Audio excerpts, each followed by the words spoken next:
boa tarde. O mundo se despede do líder sul-africano que lutou contra o apartheid. Nelson Mandela morreu ontem aos 95 anos em Pretória, na África do Sul. O enterro está marcado para o próximo dia 15. O presidente do Supremo Tribunal Federal, ministro Joaquim Barbosa, divulgou uma nota lamentando a morte de Mandela. Vamos falar ao vivo com a repórter Natália Soares, que tem mais informações. Natália, boa tarde.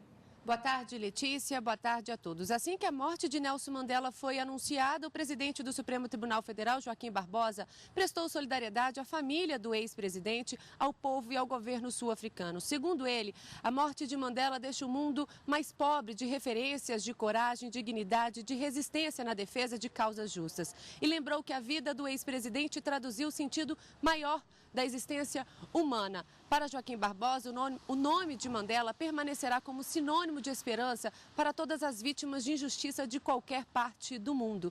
Mandela ficou conhecido mundialmente pela luta contra a segregação racial.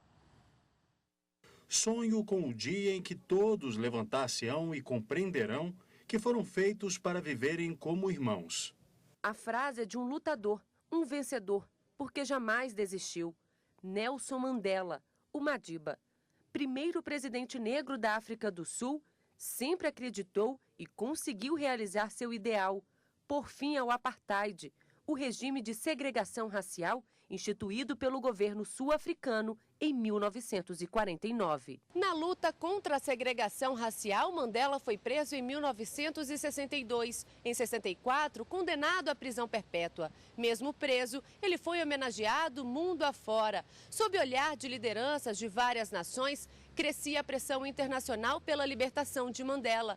O então governo sul-africano cede e o solta em fevereiro de 1990. O país passa por um processo de uma nova constituinte e Mandela é eleito presidente. Em 1993, ele foi vencedor do Prêmio Nobel da Paz. Um homem que passou pela tortura de ficar preso durante 27 anos sem ter cometido nenhum crime. Ele não via, nesse período, não via a luz do sol senão pelas grades.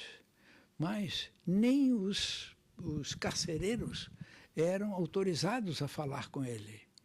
Ele subsistiu a tudo isso. Segundo este professor brasileiro que esteve na África do Sul, conheceu e pôde conversar com o líder sul-africano, Mandela, ainda muito jovem, teria convivido em um curto período com o indiano Mahatma Gandhi e se influenciado pelo pensamento do principal líder da independência da Índia. Houve certa influência dessas formas de negociação que precisam ser duras às vezes, precisam rebater a violência do poder, mas que desenvolve uma metodologia que não destrói a sociedade. Então, há quase mesmo uma filosofia política em Mandela que, às vezes, faz lembrar certos elementos dessa influência de Mahatma Gandhi na sua própria região. Apesar de adotar a política da não violência, Mandela deixava claro que essa atitude só seria possível até o ponto em que as condições permitissem.